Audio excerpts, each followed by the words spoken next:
Boa tarde a todas as pessoas, sejam todos bem-vindos.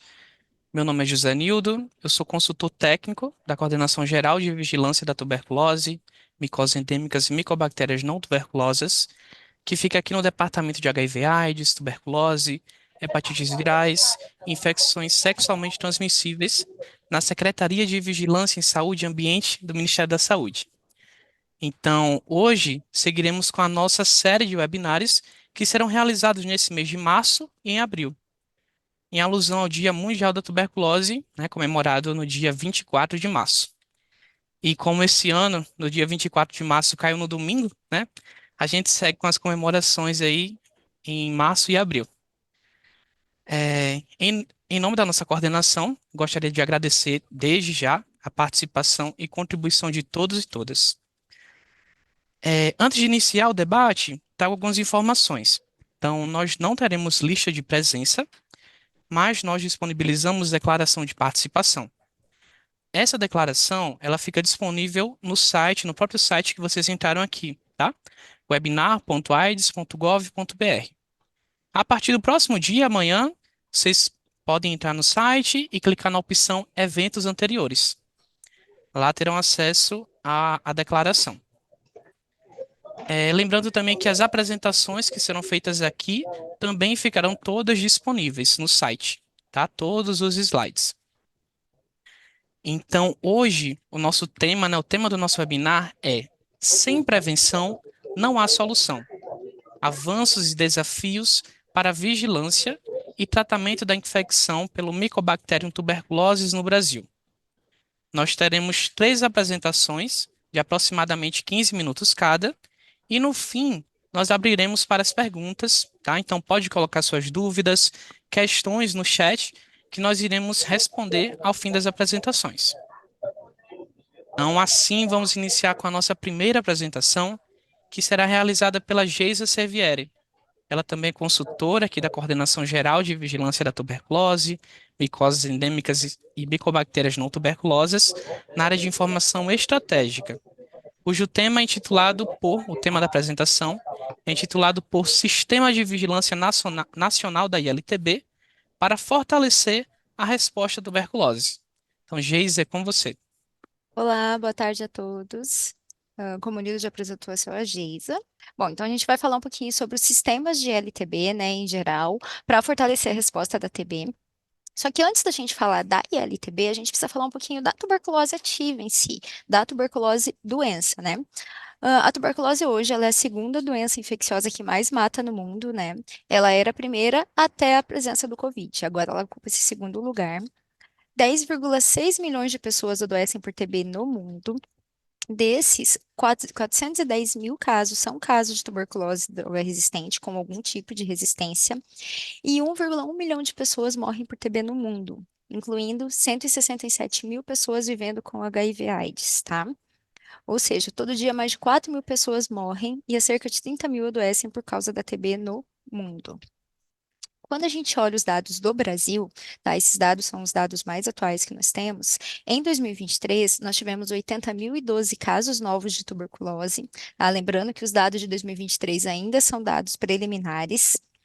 E o que que a gente consegue observar? Nós tínhamos uma queda na incidência acontecendo desde 2023. Só que essa detecção ela começou a aumentar ali em 2016. Em 2020, nós tivemos uma queda brusca por conta da pandemia e ela voltou a crescer até 2022. Como a gente tem em 2023 dados preliminares, a gente acredita que essa detecção ainda vai ser maior do que a de 2023, tá? Hoje nós temos uma incidência de 37 casos por 100 mil habitantes no Brasil no ano de 2023. Quando a gente olha os dados por estado, nós temos aí Roraima, Amazonas e Rio de Janeiro como liderando com maior incidência de casos de tuberculose no Brasil. E olhando um pouquinho para os óbitos, os óbitos a gente tem dados só até 2022. Os dados de 2023, que são os dados do sistema de mortalidade, sim, ainda não foram liberados. Então, em 2023, 2022, nós tivemos um recorde de óbitos por tuberculose. É um quantitativo de óbitos que não é visto desde 2002. Nós tivemos em 2022 5.845 mil óbitos por tuberculose no Brasil, tá? O que corresponde a uma incidência de 2,72. Quando a gente olha por estado, os estados que mais tiveram coeficiente de mortalidade foram Amazonas, Rio de Janeiro e Mato Grosso do Sul. Tá? Agora vamos de fato para a ILTB. O que que é a ILTB? Tá? Para fins de vigilância epidemiológica, será considerado um caso de ILTB um indivíduo infectado pelo micobactério tuberculose, identificado por meio de uma prova tuberculínica ou IGRA, desde que adequadamente descartada a tuberculose ativa. Por que falar em LTB, né? Estima-se hoje que um quarto da população mundial é infectada pela tuberculose, e isso faz eles terem o maior risco de desenvolver a tuberculose ativa, principalmente naquelas pessoas que têm algum tipo de imunocomprometimento. Tá? E o tratamento da LTB é uma forma custo-efetiva de reduzir esse risco da pessoa progredir para a tuberculose. É estimado hoje que cada caso de tuberculose sejam contados pelo menos 3 contatos desses casos. E aí a gente começa a investigar a questão do sistema em si. Vou falar um pouquinho do sistema ILTB para vocês daqui a pouquinho, mas desde que o sistema foi implantado, desde que a notificação da ILTB no sistema IUTB foi implantado, a gente vem observando um aumento nos tratamentos da infecção latente. Vocês podem olhar aqui no mapa, quando a gente olha por medicamento, iniciou-se com a rifampicina no comecinho e a isoniazida, desde 2018, quando foi implantado o sistema IUTB, e esses níveis, esse total de tratamento de ILTB, ele vem crescendo ao longo dos anos. Claro, nós observamos uma queda ali em 2020, 2021, por conta da pandemia, mas a gente já começa a ver recuperação desse total de casos também do tratamento da infecção latente, tá? Hoje, 163 mil pessoas já foram notificadas de ILTB. E desses casos identificados em 2023, 52% dos casos já estão em tratamento de 3HP, que é o tratamento que a gente indica hoje como primeira opção, que eu vou falar um pouquinho mais sobre ele depois.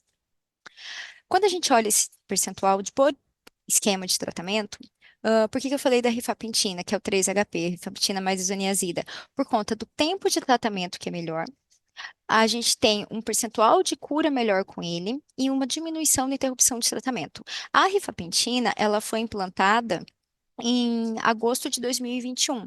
Quando a gente começa a ver por esquema de tratamento, a gente vai ver que ela também vem aumentando ao longo do período e vem diminuindo a quantidade de tratamento de isoniazida. O que que isso significa?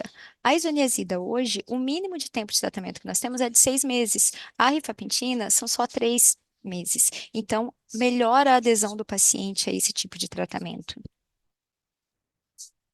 Falando um pouquinho dos encerramentos desse tratamento, a gente já consegue ver aqui essa diferença. Quando eu comparo a isoniazida, tanto o esquema de 6 meses quanto 9 meses, com o 3HP, que é o que eu acabei de comentar, a gente pode ver que o percentual de tratamento completo é o maior dos esquemas de tratamento. Em contrapartida, a interrupção de tratamento é a menor.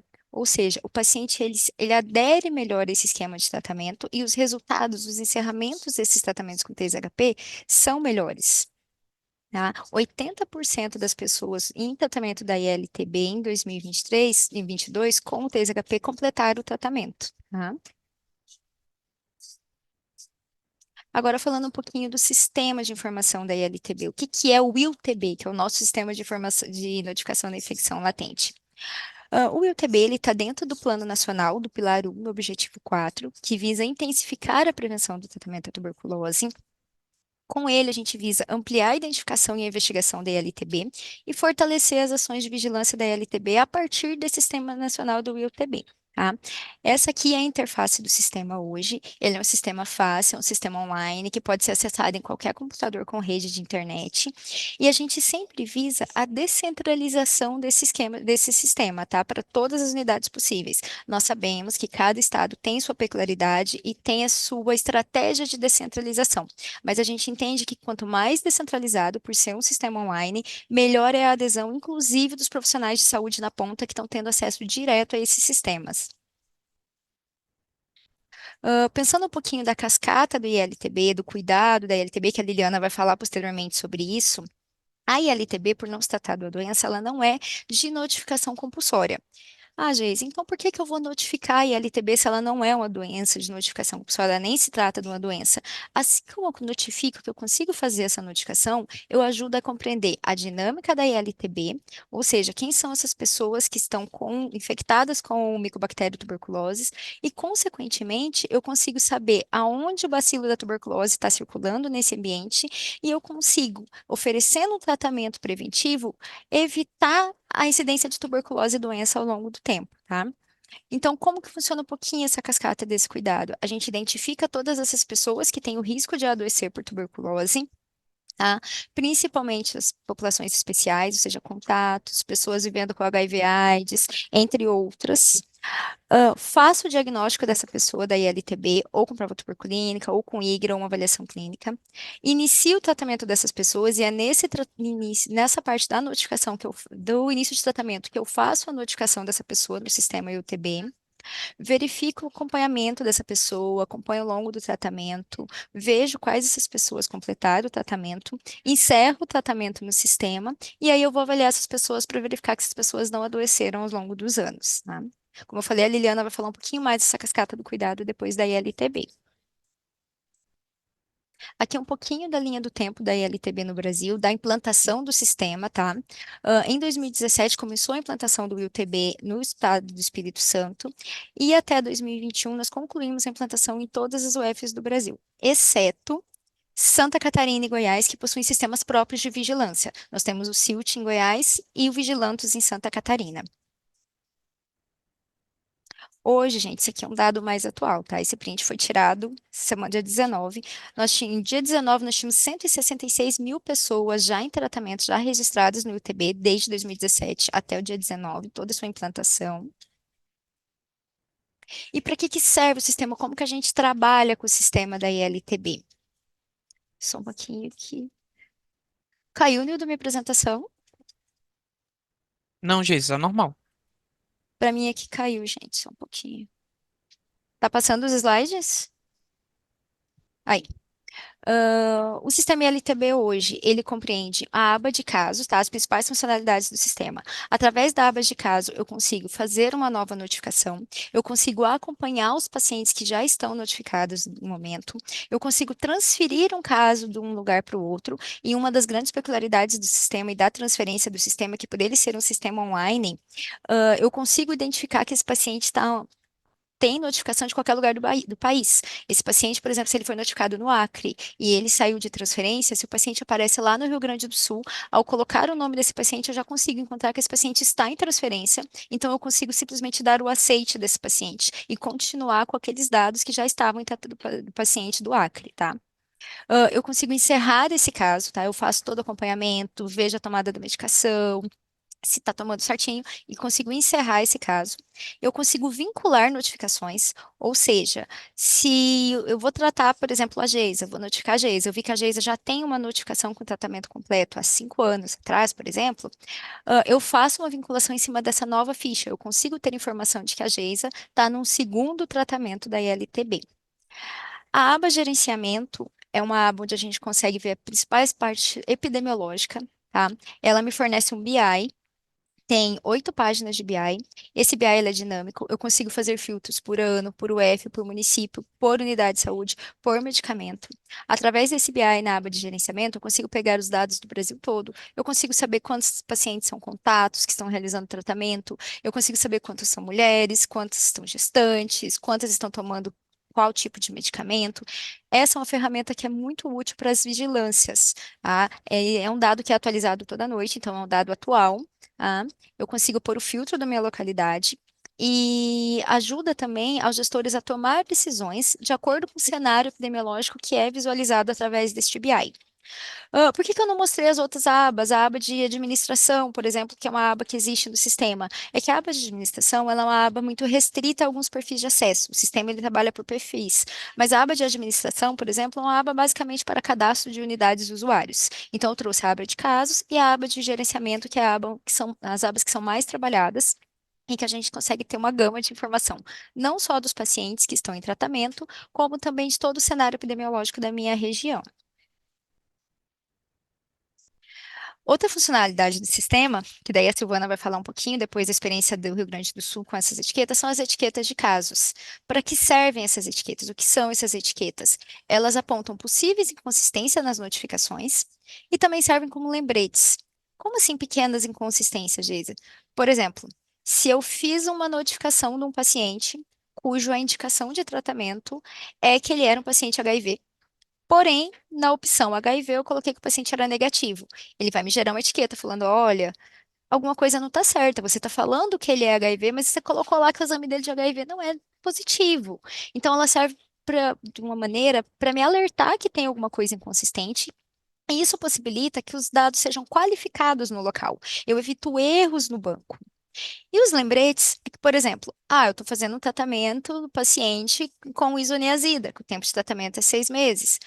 Deu 6 meses de tratamento, ele vai me gerar uma etiqueta verde. Falei, olha, esse paciente já está em tempo de ser encerrado. Dá uma olhadinha nesse paciente, tá? Então, as etiquetas servem para qualificar o banco e também para ajudar o profissional, que a gente sabe que na rotina do profissional, ele não tem só ILTB, ele tem diversos casos. A gente sabe da rotina hoje que os profissionais, às vezes, eles estão mexendo com diversos agravos. Então, ele serve de lembrete também para esses profissionais conseguirem lembrar dos casos da ILTB e fazer um acompanhamento correto desses pacientes.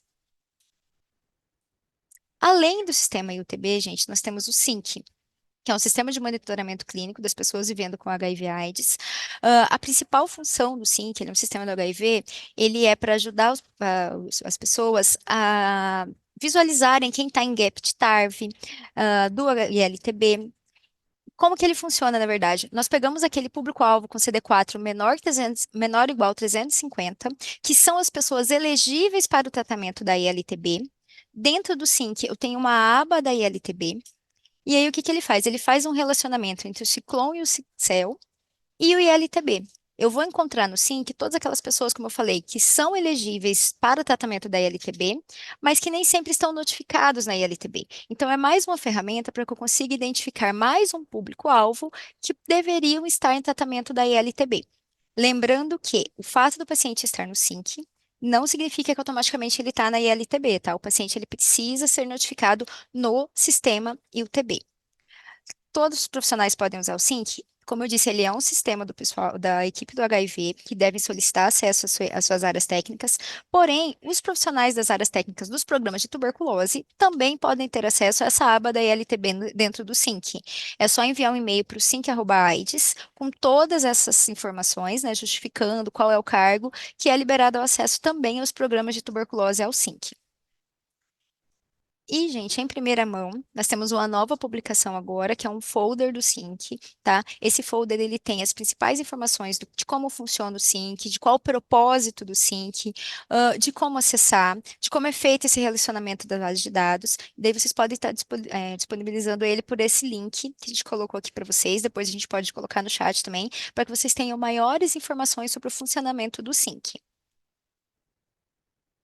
O ILTB, nós temos vídeos instrutivos, ele é um sistema extremamente simples, é um sistema que pode ser explicado por telefone, por exemplo, tá? Ele é muito fácil, ele é autoexplicativo. Ele é intuitivo, na verdade, não é que ele é autoexplicativo, ele é intuitivo. Uma pessoa que ela pega a ficha, ela consegue ter uma boa noção de como fazer, de como notificar. São 4 vídeos, tá, que estão disponíveis na nossa página do YouTube também, explicando passo a passo de como utilizar o sistema do IUTB. Algumas estratégias, desafios e perspectivas, tá? Eu sei que no final a Liliana vai falar um pouquinho mais, mas a gente sempre sonha com uma descentralização. claro, nós sabemos que hoje as rotinas dos estados elas são muito desiguais. Nós temos unidades super modernas, como temos unidades que não têm nenhum computador, muito menos internet. Nós sabemos que temos locais que nem luz, nem energia nós temos de vez em quando, tá? Dependendo do local. Mas a gente sempre espera que o IUTB seja descentralizado.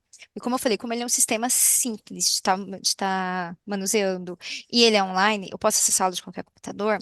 A ideia é que ele seja mais descentralizado. Nós temos estados hoje que são 100% descentralizados, temos estados que são centralizadores. E a gente vê que quanto mais descentralizado, melhor é a adesão ao tratamento da LTB. Talvez até por uma sensibilização desses profissionais, porque a partir do momento que eu tenho uma proposta nova, eu tenho um instrumento novo, eu tenho um ânimo a mais para correr atrás desses casos da LTB, para focar na avaliação de contatos, para o público vivendo com HIV/AIDS, para as pessoas que são elegíveis do tratamento da ILTB. Nós também temos como atualização agora o livro de investigação e acompanhamento da pessoa em tratamento da ILTB, que é aquele livro amarelinho, é um antigo livro laranjado, agora a gente vai ter o livro amarelinho, que são justamente para aqueles locais onde a gente não possui rede de internet, não possui computadores, que a gente sabe que isso, infelizmente, ainda é uma realidade em alguns lugares do Brasil. E para esse ano também está prevista a atualização do protocolo da vigilância da ILTB. Tá? Que era isso, acho que o objetivo mesmo é mostrar para vocês como o tratamento evoluiu, como a gente aumentou a quantidade de tratamento a partir do momento da implantação do sistema da ILTB e da importância que é a tentativa de descentralização desse sistema, do quanto a descentralização ela aumenta a detecção de casos de infecção latente da tuberculose e, consecutivamente, lá para frente, a gente diminui a incidência dos casos de TB ativa também nos locais. Obrigado, Geisa, pela excelente apresentação. Então, observamos o quão importante e necessário é a descentralização do sistema, o seu uso para otimizar a gestão do cuidado e apoio também para a tomada de decisão. E, além de lembrar, né, a Geisa apontou bastante e enfatizar a importância do uso do SYNC e da facilidade do acesso do sistema para todos os profissionais das coordenações de TB e de HIV, né, estadual, municipal, de vigilância. Ok? Então, a seguir, alinhado com a apresentação anterior da Geisa, nós teremos a participação da Silvana Zanella, qual integra a equipe do Programa Estadual de Controle da Tuberculose do Rio Grande do Sul. Então, a Silvana trará uma visão do uso do sistema IUTB, mas Geisa trouxe sob a ótica, né, federal, agora nós teremos sob a ótica estadual, com a apresentação intitulada por Experiências no uso das etiquetas na qualificação do sistema de infecção latente. Então, obrigado, Silvana, por aceitar o convite e passo a fala para você. Ok, boa tarde a todos. Meu nome é Silvana, sou enfermeira do Programa Estadual de Controle de Tuberculose do Rio Grande do Sul. Meu nome é Ramon, eu sou estagiário do programa, eu estou cursando Gestão em Saúde. E a gente vai trazer para vocês, após a apresentação da Geisa aí com a fala do Nildo, a nossa experiência aqui do Rio Grande do Sul no uso das etiquetas de casos na qualificação do sistema da ILTB. Então, primeiramente, eu gostaria de apresentar a nossa equipe aqui, a nossa coordenadora, a doutora Carla Jarzewski. Temos a colega Rosa, a colega Maiara, que trabalha aqui conosco, temos o apoio da farmacêutica Sabrina, lá do Hospital Sanatório Partenon, os nossos estagiários, a Júlia, o Ramon, a Emily e o Alexandre, e também a colaboração das nossas colegas das hepatites, que é a Ana Carolina e a Vitória. Contextualizando um pouco sobre o Rio Grande do Sul. O nosso estado, ele é subdividido em 30 regiões de saúde, como vocês podem estar vendo aqui no mapa aqui à direita. O estado foi capacitado, foi implantado o sistema da ILTB ali em dezembro de 2019. A nossa população, a população do Rio Grande do Sul é em torno de 11 milhões e 500 mil habitantes. A população da nossa capital, Porto Alegre, é 1 milhão e 500 mil habitantes. Nós temos 497 municípios no Rio Grande do Sul. Em tratamento hoje, a gente fez esse print ontem, nós temos 1.872 pacientes sendo acompanhados no sistema da ILTB. Já encerraram o tratamento 10.790 pacientes, totalizando um caso de 12.662 pacientes acompanhados no sistema ILTB. Aqui a gente traz, administrativamente, o nosso estado é subdividido em 18 regionais de saúde. A cada regional, ela é situada, tem um município sede. Em cada uma dessas regionais, a gente tem um colega do estado, que é o nosso ponto focal da tuberculose, e ele gerencia os municípios que são da sua regional. Isso para explicar um pouquinho para vocês a contextualização do estado. Dentre os objetivos da vigilância da ILTB, que está preconizado lá no protocolo da infecção latente, que é conhecer o perfil clínico sociodemográfico, descrever, monitorar e avaliar os indicadores, subsidiar o planejamento e as ações, e reduzir com isso o número de casos de doença ativa, a gente pensou em qualificar esse sistema.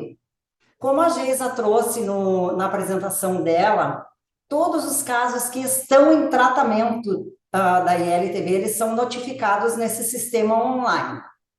O próprio sistema gera essas etiquetas de caso. Etiqueta vermelha é uma etiqueta que tem um erro de notificação, ela precisa ser revisada e precisa ser corrigida. A etiqueta verde, ele é um alerta.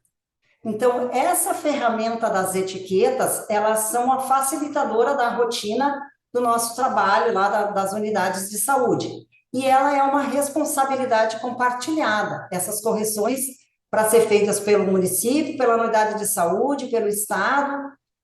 Então, o que pensou? A gente, olhando lá o nosso número de etiquetas, quando o Ramon começou a trabalhar aqui no programa de tuberculose do estado, a gente sentou para avaliar e tentar qualificar esse sistema.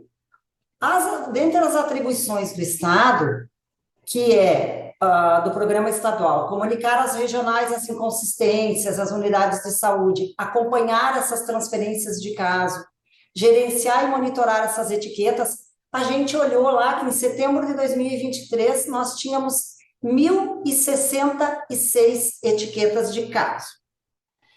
E aí a gente sentou para conversar e bolar uma estratégia de como que a gente ia tentar melhorar essas etiquetas de caso e auxiliar as unidades de saúde, as regionais, os municípios nessas correções. O que a gente fez num primeiro momento? A gente relacionou todas as etiquetas de caso que a gente tinha no sistema, que é como vocês estão vendo aqui nesse quadro ao lado aqui. Todas as etiquetas de caso estão listadas aqui. Depois, num segundo momento, o que a gente fez? A gente padronizou e-mails referente a essas etiquetas de caso, sempre conforme o que estava descrito lá no protocolo da infecção.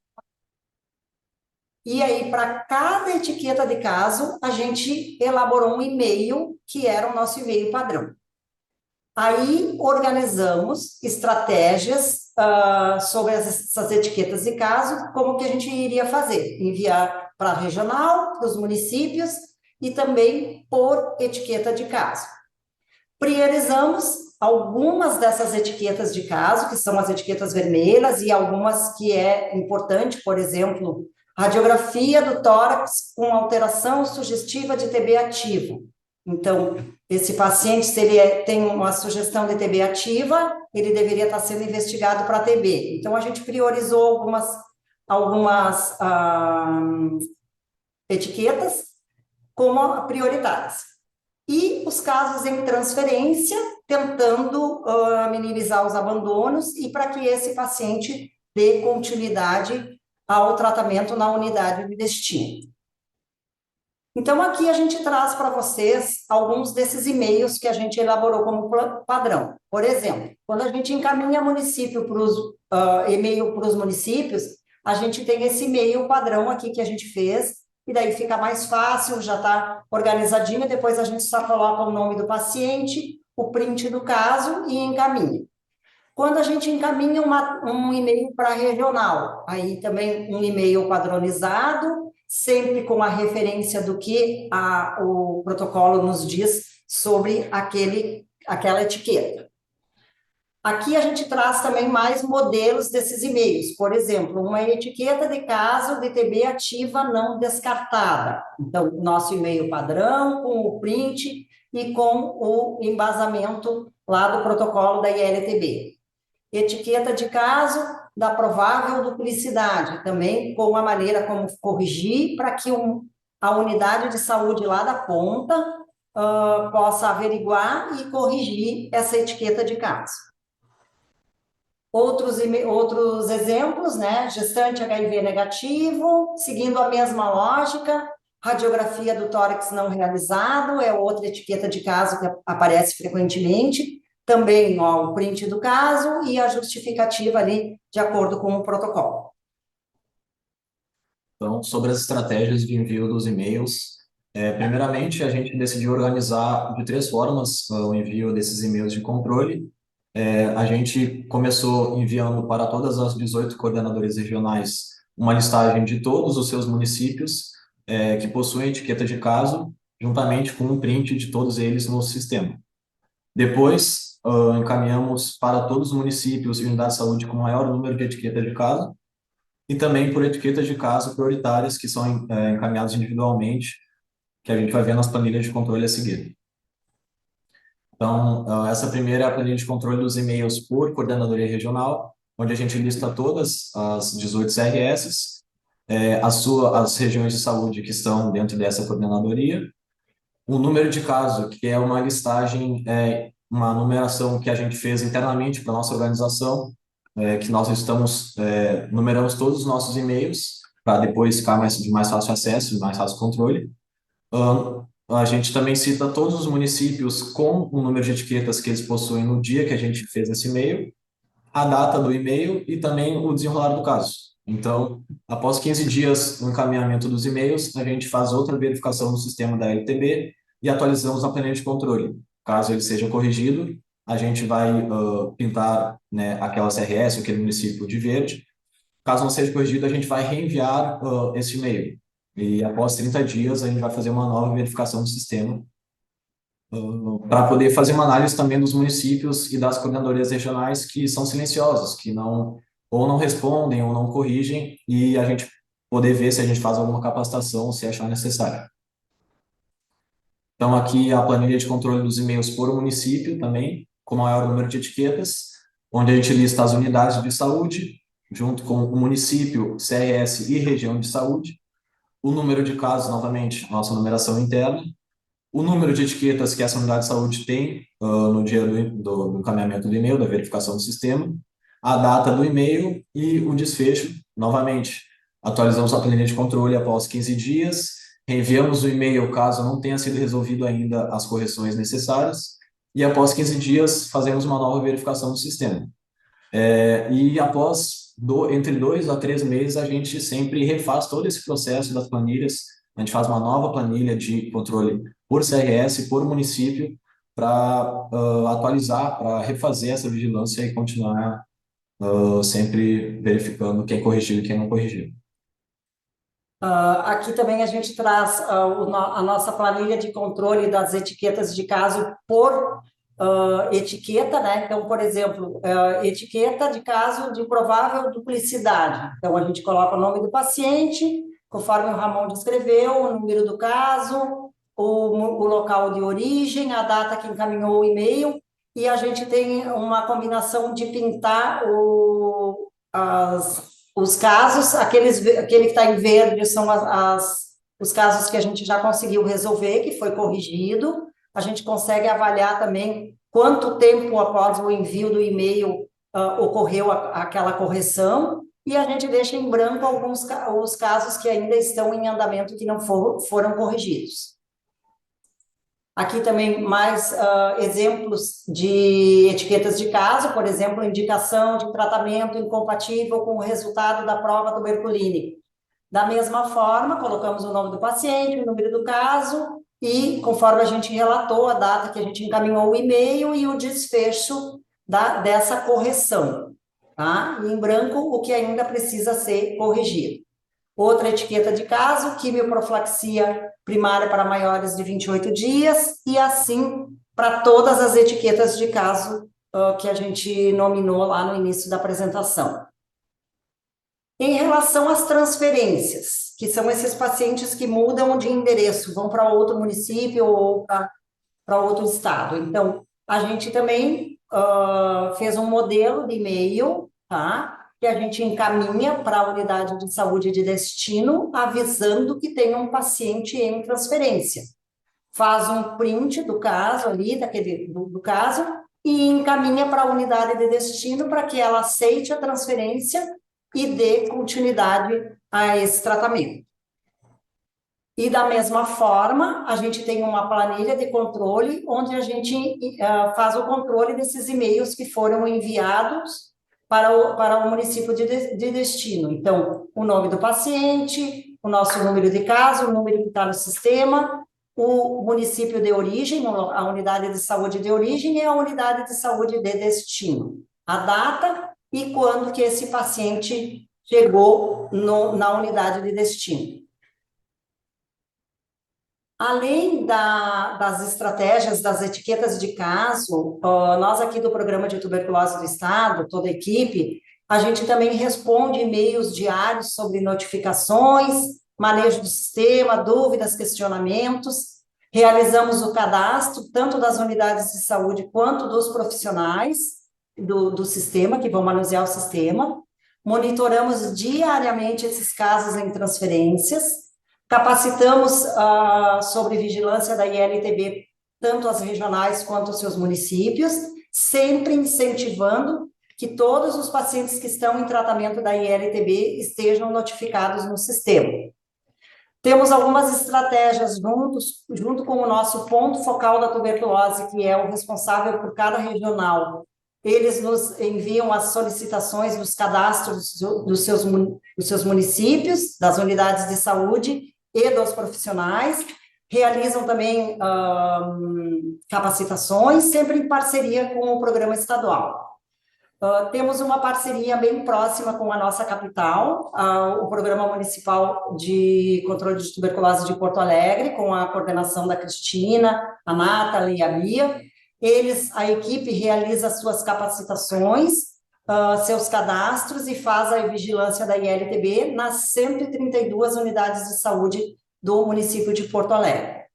Também trouxemos um exemplo aqui da 4ª Regional de Saúde, o nosso colega Pedro, do estado, né, que é o nosso ponto focal lá na 4ª CRS. Ele já realizou 4 reuniões, são 33 municípios que são lá da 4ª CRS, ele já realizou 4 reuniões capacitando sobre tuberculose como um todo, mas sempre enfocando a questão da vigilância da ILTB. Além disso, os 33 municípios dele foi atualizado, todos os municípios têm uma unidade de saúde cadastrada e um profissional de saúde cadastrado. Também, dependendo da regional, por exemplo, temos o exemplo da 18ª e da 3ª, que solicitaram para a gente, organizaram uma reunião com os municípios da sua regional, e nós do programa, em parceria com a regional, realizamos a capacitação desses profissionais na qualificação da vigilância da ILTB. E aí, desde que a gente iniciou esse envio dos e-mails, lá em setembro do ano passado, a gente foi pensar numa maneira de quantificar isso, para saber se essa estratégia de encaminhar esses e-mails estava dando certo e como é que a gente ia fazer isso. Como o sistema da ILTB ele é dinâmico, todos os dias entram pacientes e todos os dias tem casos que são encerrados. A gente começou a anotar o número de etiquetas de caso que a gente tinha naquela data, né, totalizando aqui, como eu contei para vocês, 1.066 etiquetas de caso, em 26 de setembro de 23, e aí a gente foi anotando o número de etiquetas numa planilha em anexo, porque o sistema é dinâmico. Lá em novembro de 2023, a gente viu que era importante anotar o número total de casos, e com isso a gente conseguiu observar o número de casos total, ele foi aumentando, né, de 1.592 em novembro de 2023 para 1.827 agora em março de 2024. Mesmo assim, o número de etiquetas de caso foram diminuindo, né? E aqui a gente conseguiu fazer a proporção desse número de etiquetas de caso relacionado ao número total de casos da data.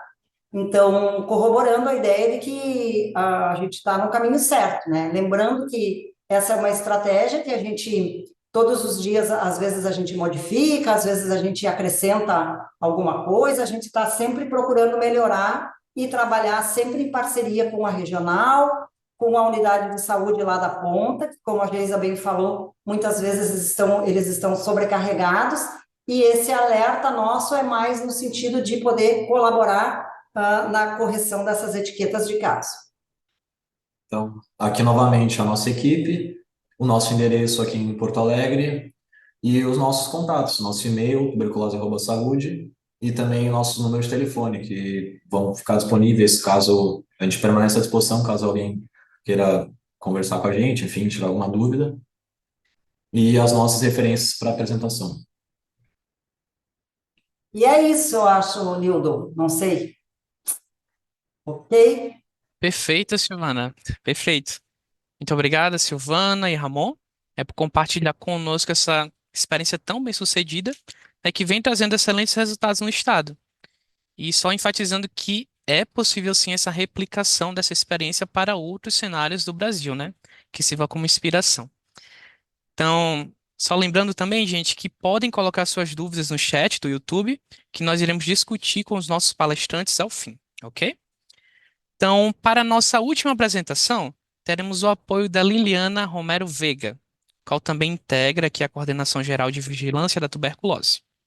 Ela falará sobre as intervenções para melhorar a cascata do cuidado, do tratamento preventivo da tuberculose, com ênfase em populações prioritárias, trazendo a reflexão da influência que o sistema IUTB possui relacionada com a rotina do serviço. Então, passo a fala para você, Liliana. Então, prazer. A ideia de fazer esta intervenção é conhecer essas intervenções que buscam melhorar a cascata do cuidado com ênfase naquela população prioritária, né, que precisa ter um olhar diferenciado. Então, nesse sentido, vale a pena primeiro nos lembrar um pouquinho o que acontece com a patogênese da tuberculose. Nós já sabemos que através das gotículas de fluido é transmitida a tuberculose, né, o bacilo, e a conversão da prova tuberculínica vai acontecer após 6 a 8 semanas. Aí podemos ter dois cenários, né? Uma tuberculose primária ou a evolução para uma tuberculose latente. No caso de ter uma tuberculose latente, ela pode progredir a doença, né? Levando em consideração a vulnerabilidade ou os fatores de risco que estejam atrelados a ela. E é por isso que em até 2 anos, 5% daquelas pessoas que estão com aquele bacilo adormecido poderiam evoluir para a doença ativa. Após 2 anos, outros 5% dessa população poderia evoluir para a doença ativa. Mas o gargalo aqui está também nas pessoas vivendo com HIV, porque elas, no decorrer do próximo ano de entrar em contato com aquele bacilo, tem maior risco de evoluir para doença ativa. Então, isso já dá uma visão diferente para fazer possível a vinculação destas pessoas dentro dos sistemas de gestão em saúde que permita ter maior adesão para a população de maior vulnerabilidade. Eu quis trazer aqui esta revisão, um meta-análise bem interessante que foi publicado na revista do Lancet. E aqui chama a atenção como a cascata do cuidado é fundamental para fazer esse diagnóstico e tratamento no percorrido daquelas pessoas que poderiam chegar a desenvolver a doença. Se vocês observam, aqui eu trouxe até um gráfico, porque às vezes as pessoas terminam dando voltas, né, dentro da rede de serviços. Elas vão para um lado, vão para o outro, não damos resposta, terminam desistindo de receber o tratamento até evoluir a doença ativa. Então, nesse sentido, se vocês observam aqui, existem 4 fases críticas dessa cascata do cuidado, né? No momento do screening, é um desafio para poder detectar as pessoas que têm critérios de poder desenvolver uma doença ativa no futuro, estando agora com infecção latente da tuberculose. Uma vez identificado a partir do screening, olha a perda tão importante daquelas pessoas que poderiam chegar a ter acesso ao teste inicial, seja prova tuberculínica ou seja híbrido. Chegamos a 71% desses pacientes, dessas pessoas, né? Depois, temos uma pequena perda daqueles que vão receber o teste, 76,7%. Depois, o fato de ter que referenciar para o serviço de atenção primária para receber o tratamento, também chama atenção. Ai, gente, tem um barulho aqui. Não sei o que é. Não aqui, mas já. E depois daí, as pessoas que vão completar essa avaliação médica para saber se definem, se tem ou não os critérios para receber o tratamento. No final das contas, aquelas pessoas que vão receber o tratamento precisam terminar o tratamento completamente. E se vocês observam, os 100% das pessoas que entraram no screening inicial, só 18,8% terminaram o tratamento completo. Então, já estes entraves destas etapas também dá uma visão de como poderíamos fazer coisas diferentes na prestação dos serviços. E para isso, hoje, o Brasil está alinhado com as metas para o tratamento da infecção latente da tuberculose, de acordo com as estratégias da ONU. Nós vemos que no ano 2018, tínhamos umas metas que não foram atingidas, e o ano passado, no ano 2023, na reunião do alto nível, foram avaliadas essas metas. E dos 30 milhões de pessoas que deveriam ter recebido o tratamento para infecção latente da tuberculose, só 15,5 milhões de pessoas receberam, distribuídas nestes 3 grupos populacionais que eram priorizados, né? Pessoas vivendo com HIV, até superamos a meta, porque eram 6 milhões e passamos a 11,3 milhões. Porém, o gargalo está aqui, na população infantil, né? Aquelas crianças menores de 5 anos, porque atingimos os 55% dessa população. E ainda pior foi o panorama para os contatos, porque os contatos em pessoas maiores de 5 anos foi só 10% da população. Então, de acordo com o Global Report da tuberculose, podemos ver que essa cascata do cuidado é praticamente um mapa, um roteiro que vai nos levar a fazer coisas diferentes, né, na prestação dos serviços do dia a dia. Como eu falava para vocês, Brasil, comprometido com essa agenda política para poder eliminar a tuberculose como problema de saúde pública até o ano 2030, está alinhado com as metas dos Objetivos de Desenvolvimento Sustentável, está alinhado com as metas da OMS também, e adaptadas no cenário nacional, de acordo com o Plano de Brasil Livre de Tuberculose, e aqueles compromissos da Declaração Política da ONU do ano 2023 também estão envolvidas entre as estratégias, fazendo inclusão de proteção social, investimento na resposta à tuberculose e continuar fazendo investimento em pesquisa e inovação, né? Especificamente, esse Plano de Brasil Livre da Tuberculose, nós já conhecemos que na sua segunda edição, que tem vigência do ano 2021 até 2025, existem 3 pilares para fazer esse trabalho articulado. O pilar 1 fala de prevenção e cuidado integral, centrado na pessoa com tuberculose. E aqui neste pilar nós temos as diferentes atividades para intensificar essas ações de prevenção, que é onde falamos de infecção latente da tuberculose. Então, infecção latente da tuberculose precisa fazer investigação de contato, precisa diagnosticar precocemente e precisa prevenir o adoecimento por tuberculose. Por isso, deve ser priorizado pelos programas de tuberculose e articulado no serviço da rede de atenção à saúde. Algumas pessoas poderiam estar perguntando agora, bom, que é essa questão de contato intradomiciliar. Então, eu vou dar um exemplo aqui do dia a dia, né? De uma pessoa comum para que entenda o que significa contato intradomiciliar. Então, vamos supor que Joaquim esteve em contato os 3 meses anteriores com uma pessoa com tuberculose. Ele dormiu na mesma casa por pelo menos uma noite por semana ou passou mais de 1 hora por dia no domicílio do paciente, né, com tuberculose. Esse seria o caso índice, por pelo menos 5 dias na semana. Então, se vocês pensam nesta definição no dia a dia do Joaquim, entraria também nesses critérios aqueles, por exemplo, crianças que são cuidados pela avó, aquela pessoa que passa alguns dias sim, alguns dias não. Às vezes vale a pena entrar nessa intimidade, né, com o paciente, porque por isso é que o paciente tem uma amante, né? Então aí também poderia ter os critérios de contato.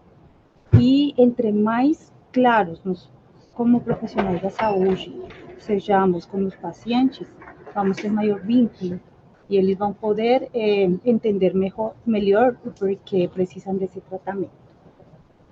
Então, a partir dessa identificação e avaliação de contatos, nós temos dois grandes objetivos, que são identificar essas pessoas que estão recém-infectadas, né, pelo Mycobacterium tuberculose, ou diagnosticar precocemente aquelas pessoas com tuberculose e precisam de um tratamento oportuno, com a finalidade de fazer ruptura dessa cadeia de transmissão.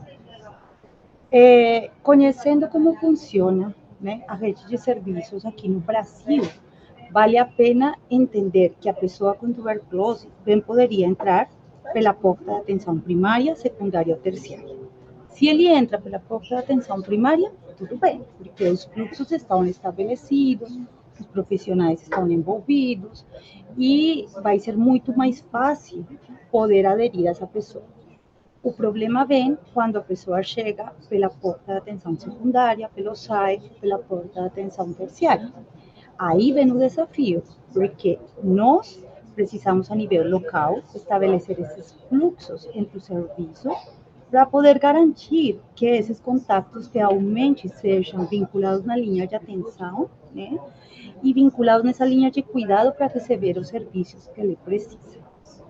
A transmissão do bacilo vai se relacionar diretamente com vários fatores, né? Com a intensidade da exposição, né? Com o contato que tem com essa pessoa que vai ser o caso fonte, com a gravidade clínica, né? A intensidade da sintomatologia, a frequência da tosse, a capacidade de infectividade que pode chegar a ter. Nós sabemos que as 2 primeiras semanas de tratamento de um paciente com tuberculose ativa são cruciais, né? Porque um maior período de infectividade.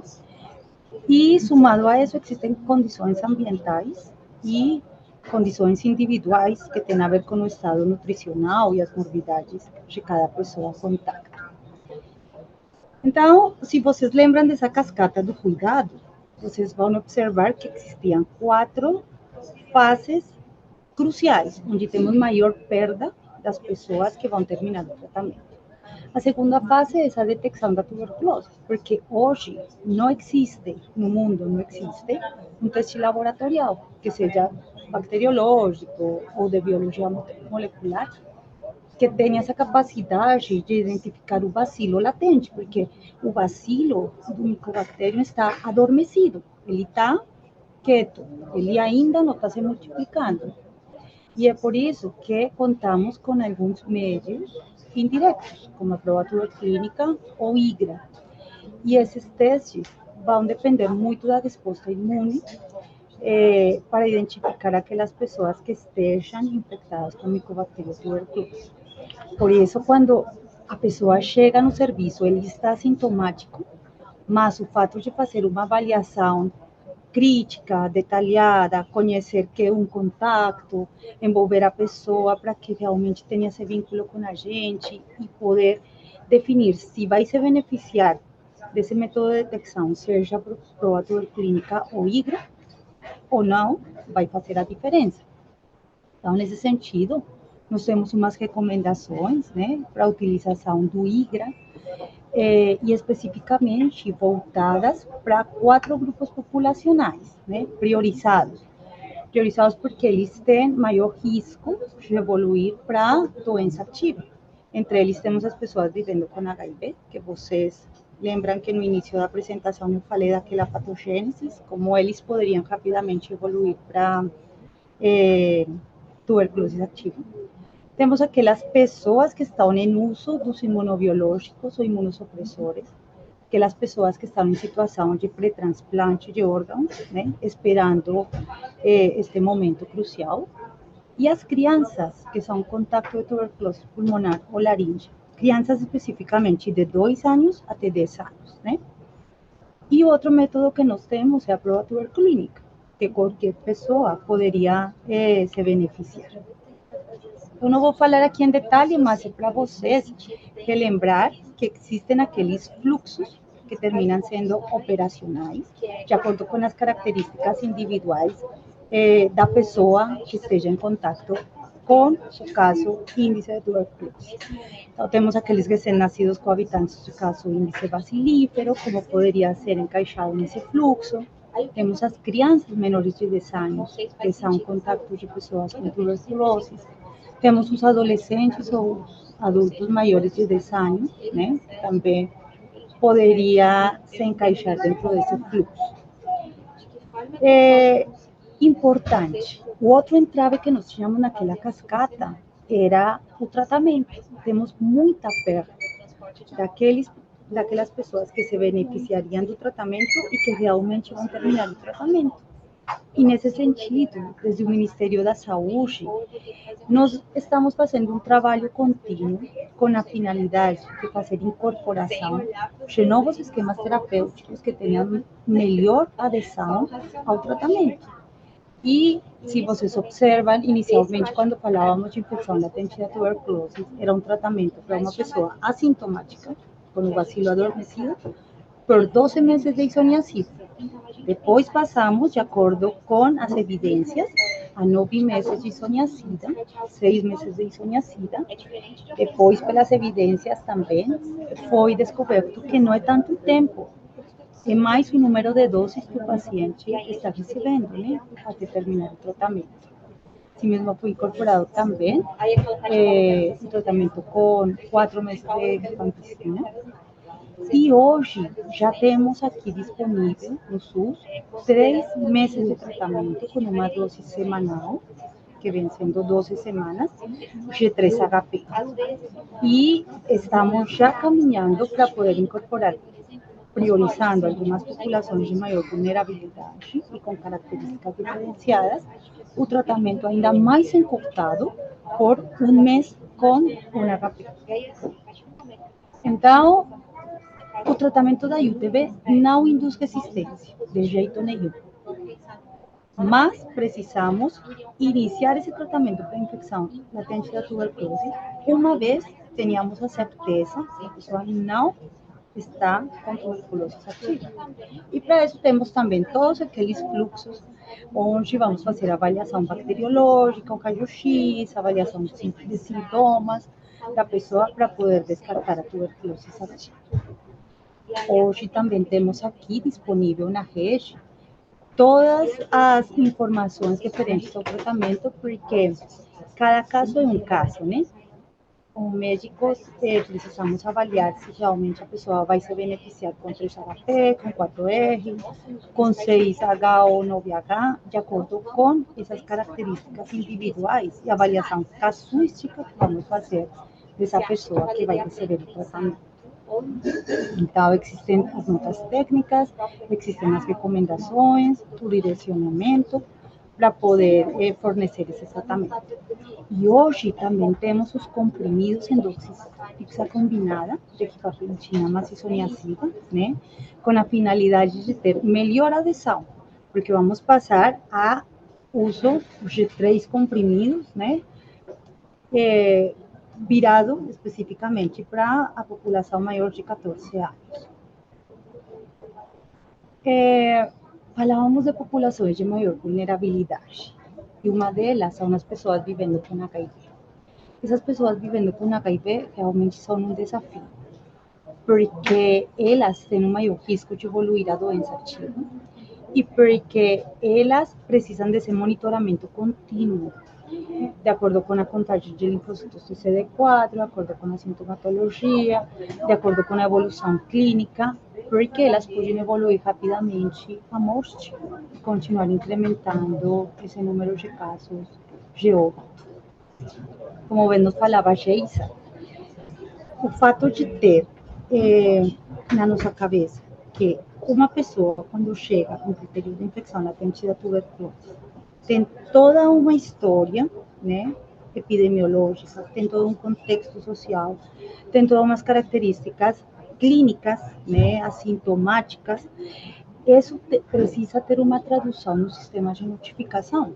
E por mais que não seja compulsória para a infecção latente da tuberculose, no momento que a pessoa entra no sistema de notificação, nós estamos ajudando a compreender essa dinâmica da doença, que estamos explicando aqui, dessas pessoas que poderiam evoluir para a doença ativa, né? E, em consequência, essa população vai ser melhor caracterizada para poder entender como e onde está circulando o bacilo da tuberculose. Então, sempre por trás de um dado epidemiológico, por trás desses sistemas de vigilância, existem pessoas. E existem pessoas que estão precisando desse serviço de assistência que esteja articulado. Vigilância não pode estar por um lado e assistência por outro. A cascata da infecção latente da tuberculose está fazendo esses chamados para fazer uma articulação dinâmica dessa notificação no sistema UTB com especificamente essa condição de pré-infecção pelo bacilo do Mycobacterium tuberculosis. Importante aqui, eu trouxe também para nos relembrar que no ano 2023, no ano passado, através do COFEI, foi assinado este parecer que ajuda a legalizar algumas atribuições que tem o enfermeiro para poder prescrever o tratamento e para poder fazer a solicitação do IGRA. Importante entender que o enfermeiro não vai fazer coisas fora da rotina.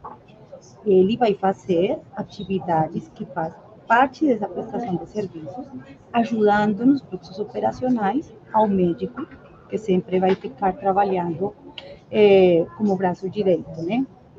Como enfermeiro. E por isso, este ano, nós publicamos estas recomendações técnicas aos enfermeiros para poder oferecer essa orientação em que momento poderia indicar o tratamento de infecção latente da tuberculose com alguns algoritmos, em que momento poderia se beneficiar uma pessoa de fazer o exame do IGRA e com a finalidade de que seja um trabalho operacional muito mais dinâmico, né? Porque já vimos na cascata do cuidado os entraves, né? Então, estamos tentando diminuir essas perdas de pessoas quando passam de um escalão para outro.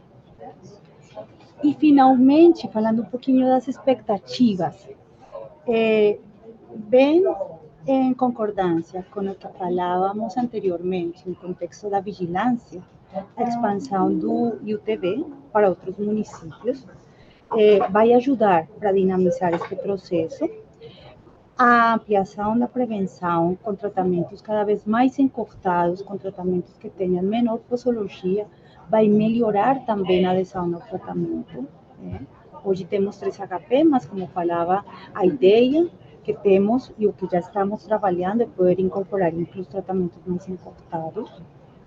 E isso a partir da definição dos grupos estratégicos, né? Por exemplo, aquelas populações que têm condições diferenciadas, como população privada da liberdade, migrantes, né?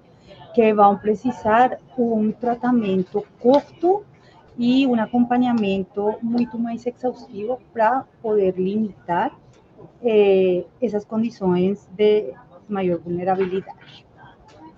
E outro desafio que nós temos nas agendas de trabalho, a nível nacional, e vocês que estão aqui hoje nos acompanhando também, como desafio é poder ampliar a autonomia do profissional da enfermagem, porque ele tem essa capacidade de poder nos ajudar a desenrolar esses entraves que temos aí na cascata do cuidado.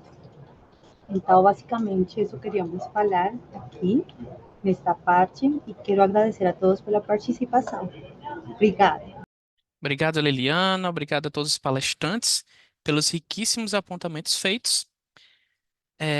Só alguns lembretes, gente. Então, para ter acesso ao certificado e às apresentações, né, ao PDF dos documentos realizados hoje, deve-se realizar o cadastro na página do webinar.aids.gov, ok?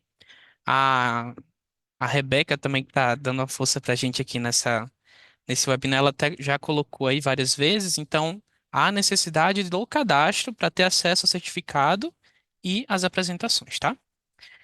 Também lembrando que a existência também do grupo de informes no WhatsApp, então neles são compartilhados os documentos mais atualizados sobre tuberculose, dá exemplo de nota técnica, manuais, folder, dentre outros documentos e também divulgação de eventos. A Rebeca também tá colocando aí no chat o link, tá? Então fica o convite para que todos participem. Então agora, gente, seguiremos com algumas perguntas enviadas no chat, ok? Vamos começar com a Geisa. Caso os demais palestrantes também queiram complementar, tá, gente? Podem ficar à vontade. Então, Geisa, a Daniele Almeida fez uma pergunta. Então, boa tarde. Gostaria de saber se os DCEIs podem ter acesso a esse sistema, o UTB, como forma de monitoramento, uma vez que quem realiza a notificação é o município, o DCEI Rio Tapajós. O sistema hoje, o IUTB, não sei se eu quis dizer o IUTB ou o SYNC, né? Vou falar um pouquinho do IUTB. O IUTB hoje, ele não tem visão de usuário por DCEI. Qual que é a nossa dificuldade hoje? Os DCEIs, eles compreendem muitas vezes diversos municípios e alguns DCEIs, esses municípios compreendem diversos estados. Nós temos DCEIs aí, não sei se é o caso de DCEI de você, mas, por exemplo, a gente tem um DCEI que tem municípios de 2 estados diferentes. Então, não foi possível, dentro do sistema, criar uma visão de acesso para o DCEI. A gente já colocou isso na lista do desenvolvedor, porque assim como o protocolo, a gente também está pensando em atualizar o sistema, e a gente vai ver se isso é possível, tá? Qual que é a solução que a gente dá hoje para vocês, já que realmente a notificação é feita pelo município? Entrar em contato com o município, e assim como na aba de gerenciamento nós temos a aba dos BIs, a gente também permite a exportação para Excel desses casos. Então, seria uma opção que vocês conversassem com o município, para que eles exportassem para vocês todas as informações dos casos, para que vocês ajudassem não só no acompanhamento, mas também na alimentação desse sistema, tá? Se o seu DCEI, o DCEI Rio Tapajós, né, por exemplo, se ele pega apenas algum município ou alguma região, é possível conversar sim, se você quiser depois entrar em contato comigo para a gente ver qual a abrangência do seu DCEI, para a gente ver se no seu caso a gente consegue dar um acesso para você. Mas essa é a grande dificuldade que a gente tem em relação aos DCEIs hoje por conta da área de abrangência. Mas a solução que eu te dou é conversar com a equipe do município para que faça essa exportação das planilhas para que você consiga ter esse acesso, tá? Pergunta da Ana Cecília Castro. Então, consigo fazer a extração com as pendências? Consigo fazer. Ela repetiu 2 vezes. Tá, as pendências, no caso, são as etiquetas, né? Essa é mais uma novidade também que já está na lista do nosso desenvolvedor. É que assim, gente, nós temos 3 sistemas, né? Um em desenvolvimento ainda, e então a lista é um pouquinho grande. Mas a gente está na lista, isso foi uma solicitação nossa, inclusive, porque nós também, a nível federal, a gente não consegue hoje entrar em um lugar e exportar todas as etiquetas, tá? Então, hoje a gente não tem um botão de download das pendências. Acho que eu posso passar até para a Silvana falar um pouquinho de como que ela fez isso no território dela. Como que a gente fez aqui, Geisa? Foi manualmente, entendeu? Então, o que que a gente faz? A gente tem a visão estadual e daí ali tem o número de etiquetas na lateral ali, conforme tu mostrou na tua apresentação e a gente também mostrou. Então, por exemplo, se tem uma etiqueta de caso vermelha duplicidade, 5 casos, tu clica ali, aparece quais são esses 5 casos e daí tu encaminha para os municípios, para as unidades de saúde, aqueles casos. Quando a gente quer selecionar específica, aí o que que o Ramon faz? Ele entra lá na região, a gente fica, porque nós temos a visão do nosso estado. Então, a gente entra lá na unidade de saúde e vê se essa unidade de saúde tem etiquetas de caso e encaminha para essa unidade de saúde ou para esse município. E aí, o Ramon, que normalmente faz esses e-mails, ele sempre faz o print dessas etiquetas, onde tem o nome do paciente e qual é a etiqueta que está sendo sinalizada pelo sistema, e aí a gente encaminha um e-mail para a regional, para o município ou para a unidade de saúde. Não sei se o Ramon quer complementar. É manualmente, tem que ir individualmente em cada etiqueta, mas não é difícil, não é complicado de fazer isso. Se depois ela quiser nos ligar também ou mandar um e-mail para a gente pode conversar com ela e explicar como é que a gente fez.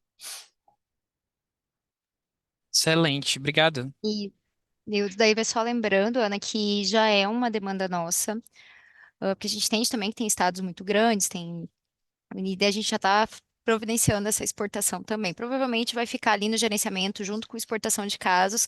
A gente vai estar em processo de criação essa questão de importar as etiquetas, exportar as etiquetas também.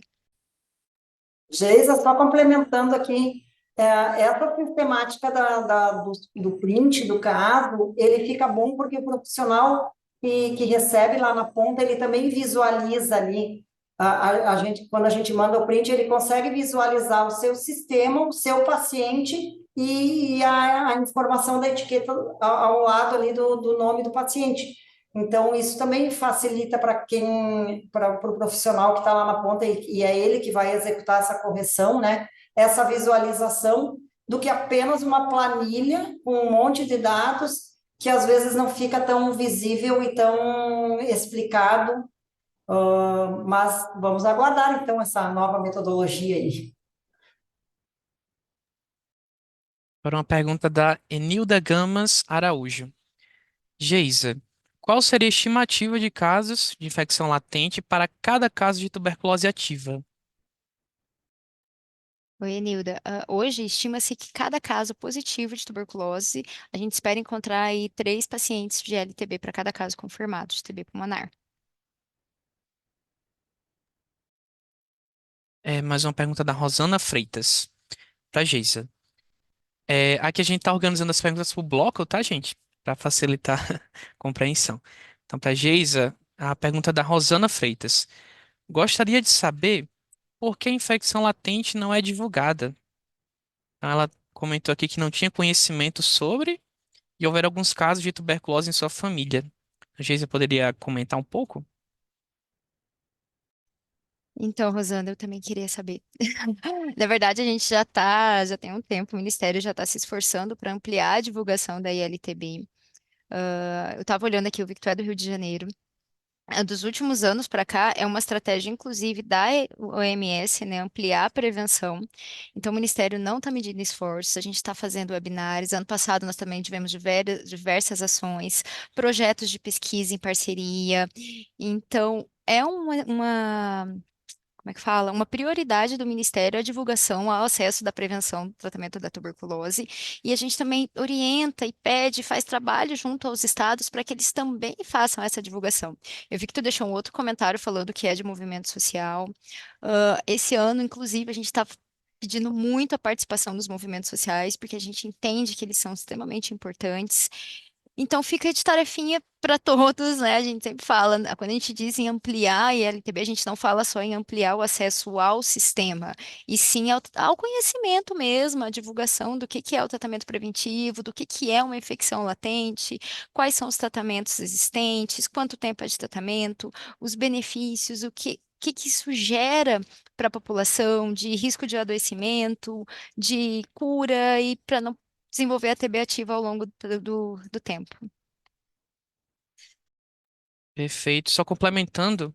Então, ainda esse ano, nós teremos manejo para sete estados. manejo de infecção latente. A gente já mostrou tudo, né, gente? Então tem protocolo, vai atualizar, tem livro, tem vídeo instrutivo. Gente, ferramentas nós temos.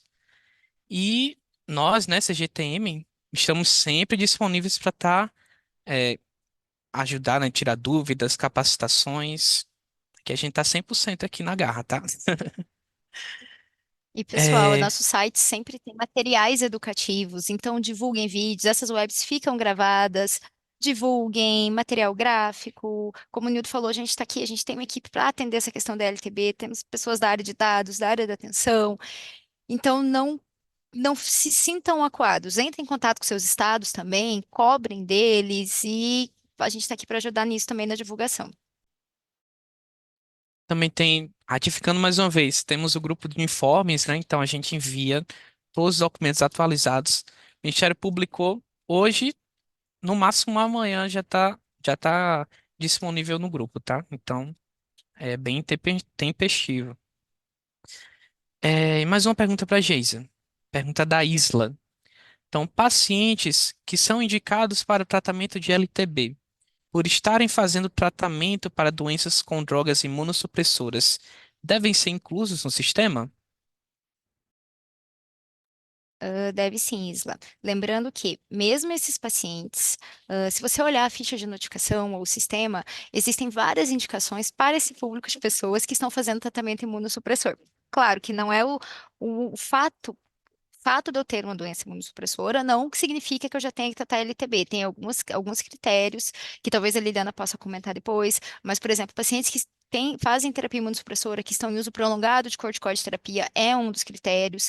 Então, toda vez que a pessoa for fazer tratamento de LTB, ela tem que entrar no sistema, desde que seja uma indicação plausível que conste no nosso protocolo, tá? Nós temos vários casos de pessoas que me ligam para a gente e falam: eu estou tentando notificar esse paciente, mas não tem a indicação. A gente pergunta: tá, mas qual é a indicação? Dá uma outra indicação que não está no protocolo. O sistema não vai aceitar. Não é porque a gente não quer, mas é porque não é indicado o tratamento a esse paciente, tá? Então, esses pacientes que fazem terapia de imunossupressor, eles estão contemplados sim nas indicações de tratamento, é só ver se ele se enquadra lá e aí tem que ser notificado sim.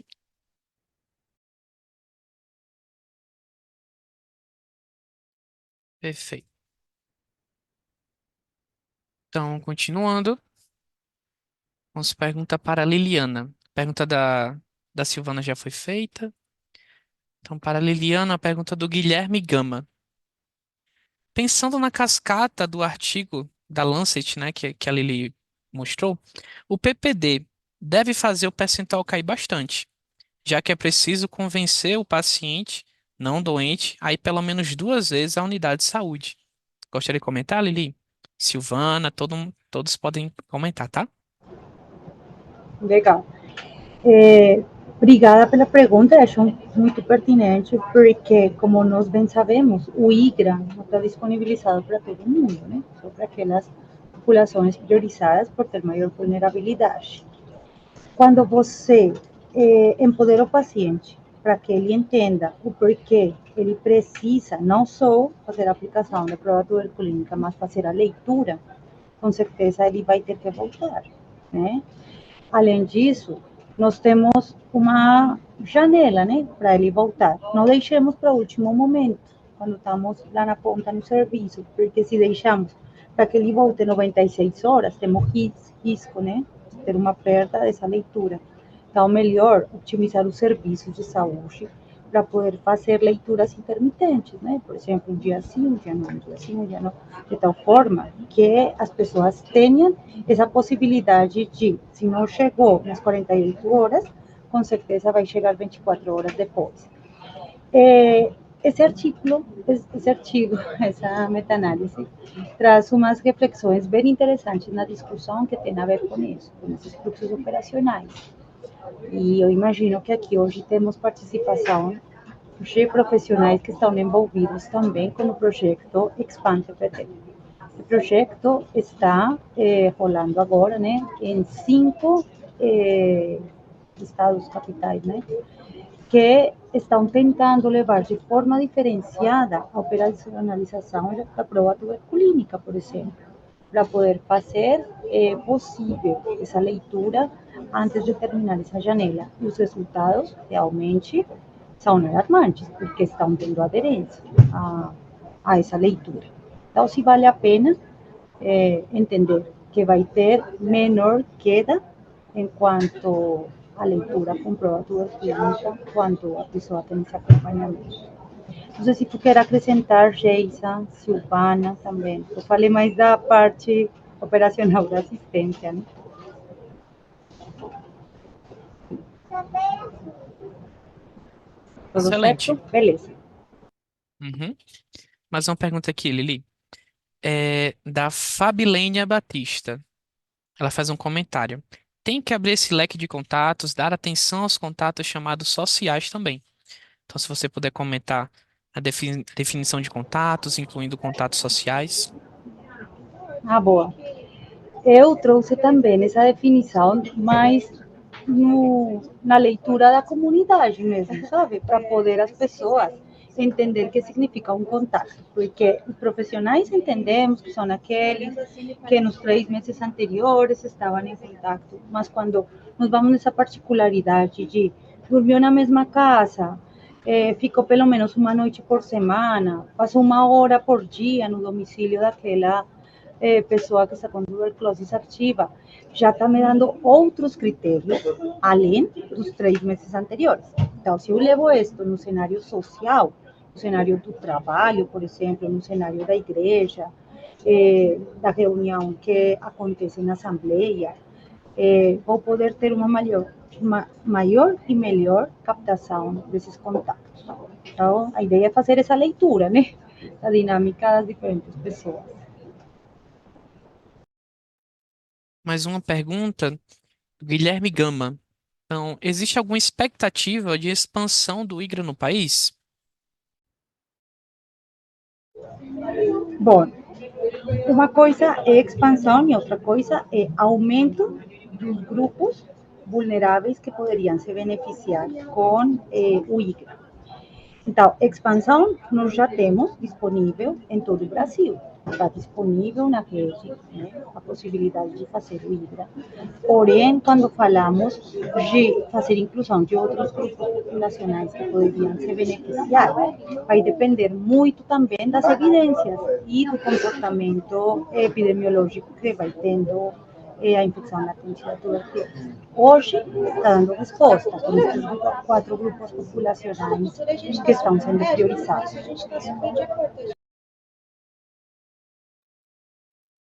É, mais uma pergunta da Argina Gondim. Ela faz um comentário muito importante: a redução desse tratamento para que o paciente conclua.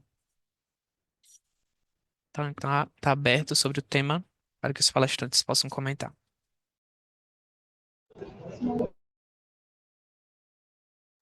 Então, ela quer perguntar, não entendi. Ela fez um comentário no sentido da importância da inserção do 3HP para a conclusão do tratamento. Ah, Então, beleza. Bom, é bem legal o que você está falando aqui, porque a Geisa mostrou como, a partir da vigilância, nós estamos vendo que, à medida que aumenta o esquema terapêutico distribuído com 3HP, o risco não, a culminação do tratamento é muito melhor, né? Ou seja, a adesão no tratamento é melhor, porque é diferente receber 6 a 9 meses de tratamento com isoniazida, por exemplo, numa pessoa que é assintomática, a 3 meses.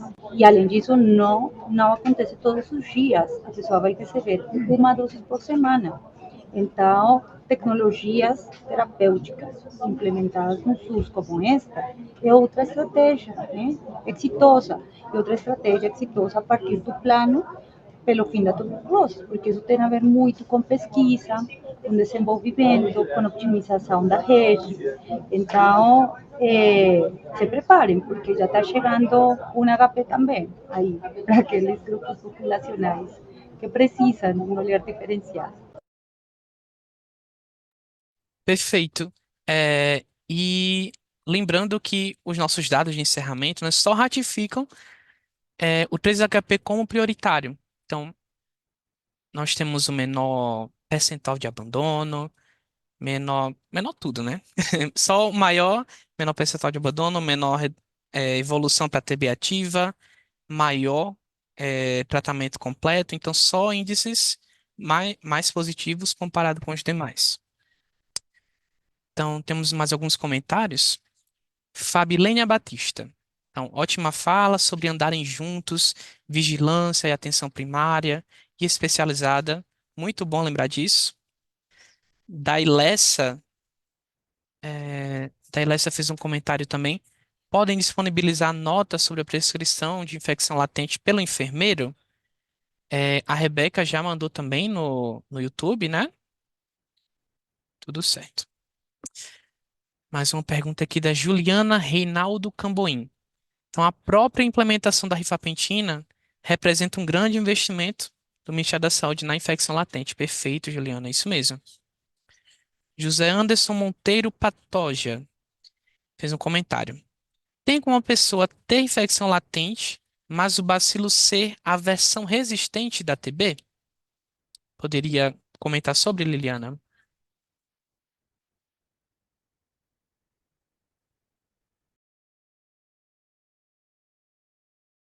Não deu para ouvir porque estava aqui com problema aqui no áudio. Tudo Desculpa. bem, eu posso repetir.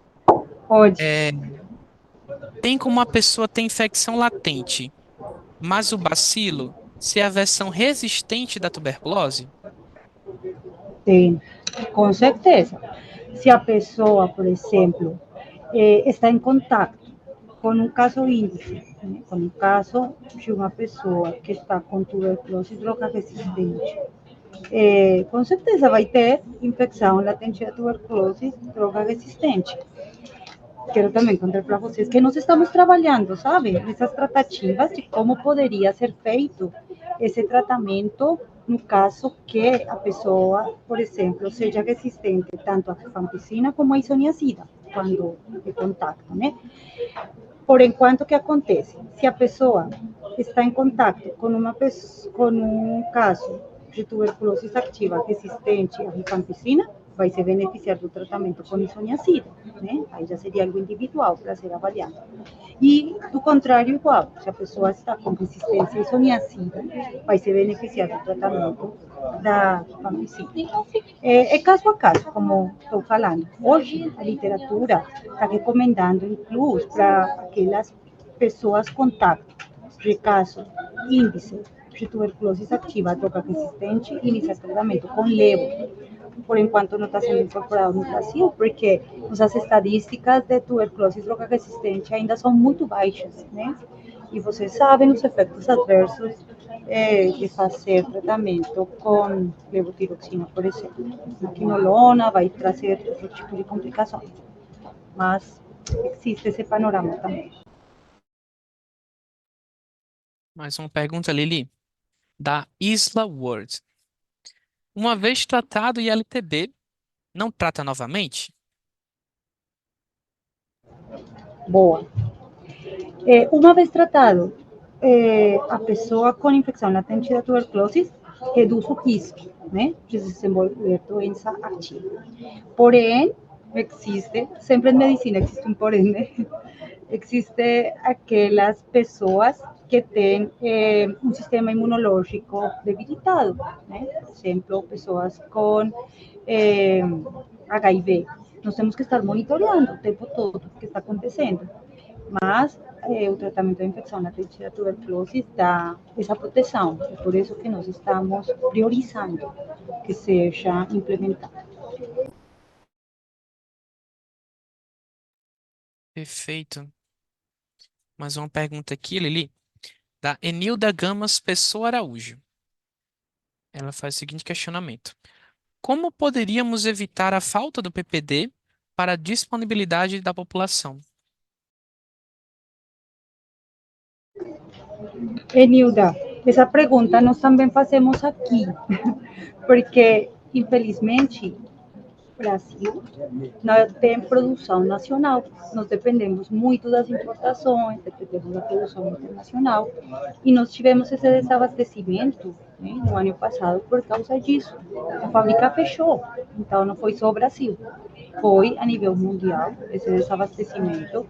E é por isso que tivemos que priorizar algumas condições e necessidades. Hoje já estamos abastecidos na rede, hoje temos entregas, né, que vai dar continuidade, mas são realmente fatos alheios ao que acontece aqui no Brasil.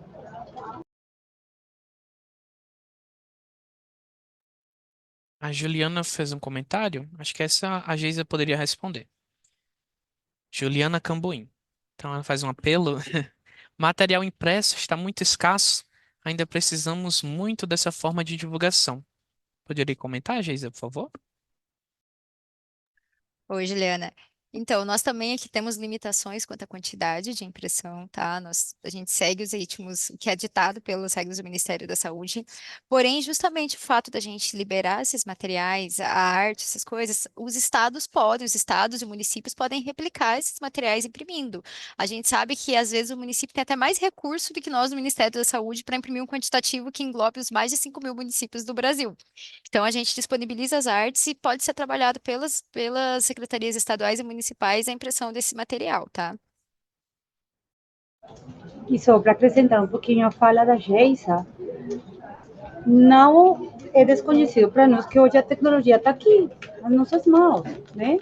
Então, o Nildo nos falava, por exemplo, aquela possibilidade, através dos informes, né, poder ter acesso a esse material digital, porque, querendo ou não, é muito mais fácil. Eu sei que não todos os locais têm acesso à internet, deveria ser um pouco mais limitado, mas essa informação pode ser baixada também, esses fluxos operacionais, essas estratégias de intervenção, esquemas terapêuticos, para ter um maior alcance.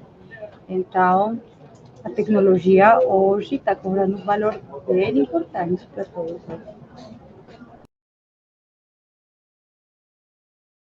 Obrigado, gente. Então, creio que todas as perguntas realizadas no chat foram contempladas. Tudo certo, Rebeca? Então, A gente tem mais uma pergunta aí, já enviei para vocês. tá.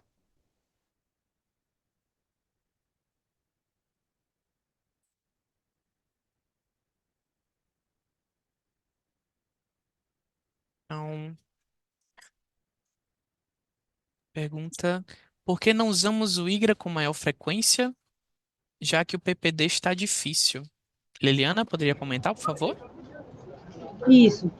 Eu expliquei naqueles slides, né, que falavam da detecção, que o IGRA hoje está priorizado para 4 tipos populacionais que vão se beneficiar para iniciar o tratamento muito mais rápido. E não estamos falando isso em fluxos operacionais, estamos falando isso em custos, em termos de sustentabilidade na rede de serviços. A prova tuberculínica está disponível e pode acontecer também. Olha, não tenho prova tuberculínica, não tenho IGRA, mas a pessoa cumpre todos os critérios de contato. A pessoa é HIV, a pessoa tem uma contagem de linfócitos TCD4 que precisa iniciar o tratamento da infecção da tuberculose. Eu não vou esperar, né, como profissional da saúde, ter esses recursos para poder fornecer o tratamento. Então, nós, hoje, precisamos agudizar nossos 5 sentidos, gente. Com o passar do tempo, os profissionais da saúde fomos perdendo essa sensibilidade. E, às vezes, por fazer atendimentos muito mais rápidos, deixamos de lado esses detalhes que são os que vão nos oferecer a informação clínica e epidemiológica, né, do contexto dessa pessoa. Obrigado, Liliana. O Rafael Nogueira fez uma pergunta. Ele é da Secretaria Municipal de Porto Alegre. Então, há alguma previsão de quando teremos um HP disponível? Lili? Legal essa pergunta. Porque um HP já existe, né? É o mesmo 3HP, só que o que muda é o tempo de tratamento. 3HP são 12 semanas de tratamento, né? Na dosagem, que já foi falado anteriormente através das notas técnicas. E o HP é o mesmo medicamento, só que por um mês, 28 dias, né? Contínuos, todos os dias. Hoje nós estamos fazendo todo o trabalho articulado com as sociedades de medicina, avaliando a evidência, olhando também esses fluxos operacionais, como poderia ser incorporado em certas populações, sim? E no momento em que esteja tudo pronto, nós vamos comunicar. Mas a ideia é para essas populações de maior vulnerabilidade, né?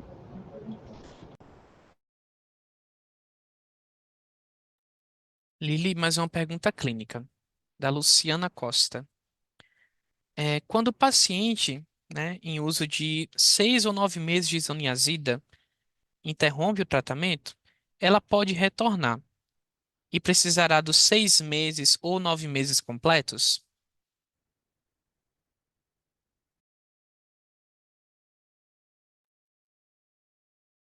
O áudio está fechado, Lili. Estou falando sozinha.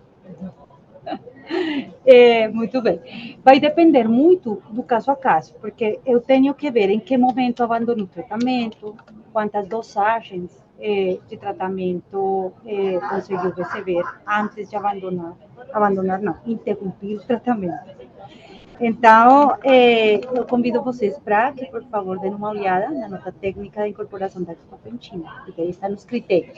Quantas doses suspendidas pelo paciente, né, ou interrompidas o tratamento, eu tenho que reiniciar o tratamento ou talvez modificar o esquema terapêutico. A vezes a pessoa interrompe o tratamento pelos efeitos adversos, então vai se beneficiar mais da rifampicina, né, por exemplo. Então, é o caso a caso.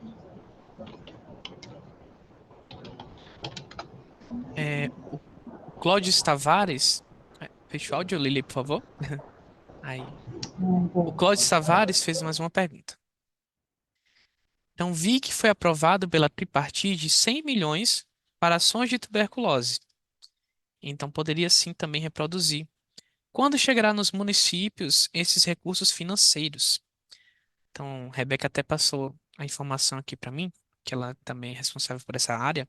Ela disse que já foi enviado o e-mail para as coordenações de tuberculose com informações preliminares da política de incentivo. Então, mais algumas informações que a gente tiver, né, atualizado, a gente vai estar passando, entrando sempre em contato, tá? Com as coordenações de tuberculose. Saidu fez uma pergunta.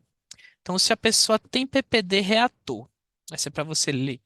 Então, se a pessoa tem PPD reator, realiza o tratamento de infecção latente e após um ano repete o PPD e o mesmo se mantém reator.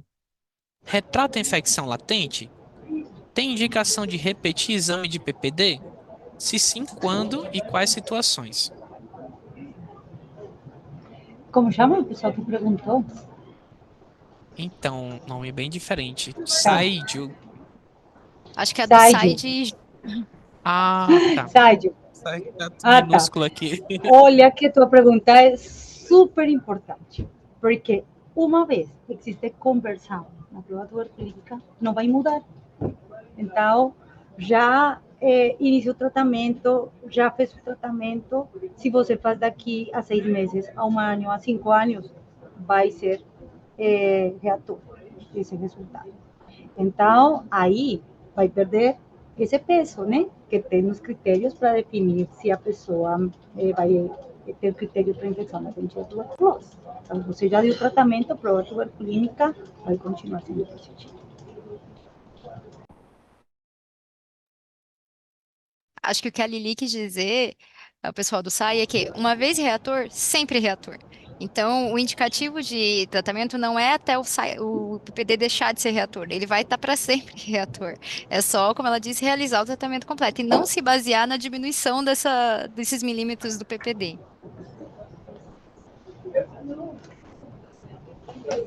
Obrigado, Geisa, Liliana.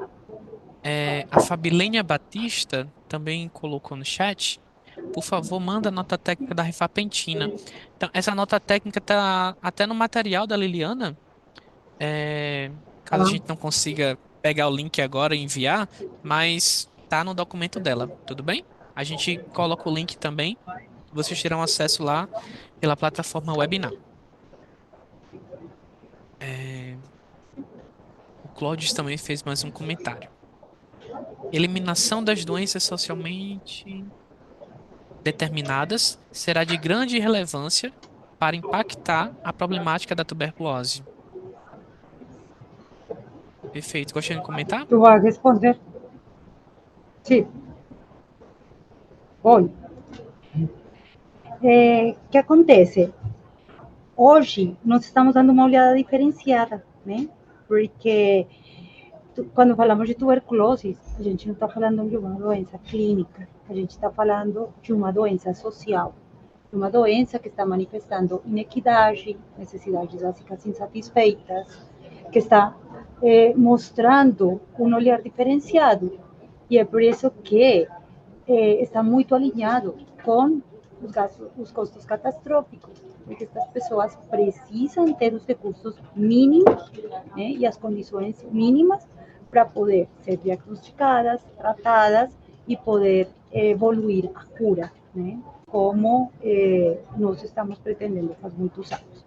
Então, hoje, com o programa Brasil Saudável, liderado pelo CIES, estamos tentando que o trabalho seja articulado, pensando nisso, em abordar os determinantes sociais que estão perpetuando a doença, não só aqui na região das Américas, é a nível mundial, e Brasil está liderando essa pauta a nível mundial, porque o CIES inicialmente iniciou com 9 ministérios, né, esse trabalho, essa agenda de trabalho, e hoje já temos 14 ministérios, porque sabemos que não depende só de otimizar os recursos no SUS, de disponibilizar a tecnologia, de melhorar os esquemas terapêuticos. Depende de fazer uma abordagem diferenciada nesse contexto social. E tuberculose é uma dessas doenças que pretendemos eliminar como problema de saúde pública. Obrigado, Lili. Chegaram mais duas perguntas clínicas, tá? Então, pergunta do Programa de Controle da Tuberculose de Alvarada. Após a realização do PPD, em quanto tempo poderá repetir? Qual o intervalo?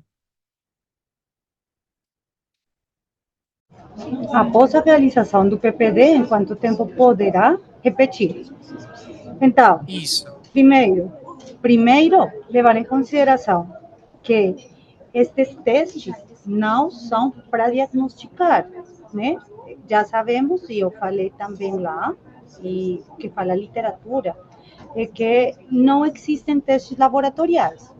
Estes testes fazem de forma indireta, né, a detecção de alguns resultados que são alterados pela presença do bacilo, do Mycobacterium tuberculosis. Então, não adianta uma pessoa que não tem contato, que está assintomática, que não tem critérios epidemiológicos, que não mudou as condições, fazer uma prova tuberculínica para ver se vai ser reatora ou não reatora. Eu vou fazer a prova tuberculínica quando sei que a pessoa cumpre aqueles critérios de contato, né? Nossa, olha, eu vou dar um exemplo um pouquinho mais quente, para que a gente não esqueça. Eu estou envolvida em um relacionamento com uma pessoa, por exemplo, que vou passar com ele 2 vezes por noite na semana e que, além disso, vou ficar com essa pessoa mais de 2 horas, por exemplo. Então, eu tenho risco porque acontece que ela está com tuberculose ativa. Então, se ela ou ele está com tuberculose ativa e eu não tinha esse risco antes, por mais que esteja sintomático, agora me coloquei no risco. E se eu sou HIV positivo, tenho ainda mais risco. Aí seriam critérios, né? Por quê? Porque a pessoa mudou o contexto epidemiológico, mudou o contexto social, se colocou em risco, né? De forma indireta, né? E aí vai precisar, então, fazer a avaliação. Mas, como eu falo para vocês, uma prova tuberculínica por si só não vai nos ajudar. Nós precisamos fazer toda uma avaliação completa. Mais uma pergunta, Lili, é do Marcelo Fiore. E se o IGRA for positivo, será sempre positivo mesmo com tratamento? E O essa IGRA pergunta, é chamado, essa pergunta, Lili, tá bem parecida com a outra também. Que essa é do IGRA, né? Se o IGRA for positivo, será sempre positivo? A da Vigilância Epidemiológica de Pontal faz outra pergunta bem próxima. Pessoas em uso de tratamento imunossupressor necessariamente têm de fazer exames para verificar a ILTB. Sempre que fizer os exames, que no caso der positivo, pois já tratou infecção latente, como proceder? bom, então, sim, tem a ver uma coisa com outra. Quando nós fazemos o IGRA vai fazer a detecção do teste de liberação de interferon gama, né? Aí, nós estamos fazendo uma leitura diferente do que acontece com a prova tuberculínica. Porque a prova tuberculínica vai mostrar umas características de reativação, né, de acordo com a capa externa do Mycobacterium tuberculose. Já nesse contexto, estamos falando de dois testes diferentes que se complementam, né? Essa prova tuberculínica, então, se já foi positiva, nesse momento, dessa pessoa que esteve em contato, ela vai continuar sendo positiva, né? Por quê? Porque está qualitativa, a diferença da prova tuberculínica, que é quantitativa. E enquanto aquelas pessoas que estão com imunossupressores, essas pessoas realmente são um grupo populacional que precisamos olhar com uma casuística bem diferenciada, porque eles em qualquer momento poderiam desenvolver a doença. Então, eles sim precisam, por exemplo, de fazer uso de testagem com maior periodicidade. Incluso, às vezes, aqueles pacientes que estão em espera de transplante de órgão precisam, quase que de forma rotineira, fazer esta avaliação, porque eles estão bem fragilizados no sistema imune. Obrigado, Liliana. Então, considero que eu não tenho mais perguntas, né?